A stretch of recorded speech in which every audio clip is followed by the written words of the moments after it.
Τι ομάδα είναι ο Νίκος? Αίματος. Δεν του πήρα και δείγμα. Τι ομάδα στο ποδόσφαιρο? Ατλέτικο Μέλμπουρν. Όχι στην Αυστραλία. Στην Ελλάδα. Στην Ελλάδα. Εμπρός της ΑΕΚ παλικάρια, σουτάρετε και σπάστε τα δοκάρια. Θέλει και ερώτημα. ΑΕΚ.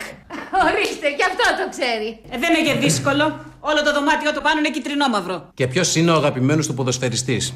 Δεν είναι ένας, είναι πολλοί. Όχι. Ένας είναι. Για έναν τρέχει στο γήπεδο. Α, λες ο... Ποιος? Πες τον καλέ. Ο Μανολάς. Ο Μανολάς δεν παίζει πια ποδόσφαιρο. Α, δεν θα το ξέρει ο Νίκος.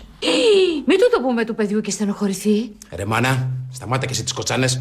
Πρόσεξε πώς μιλάς στη μητέρα σου.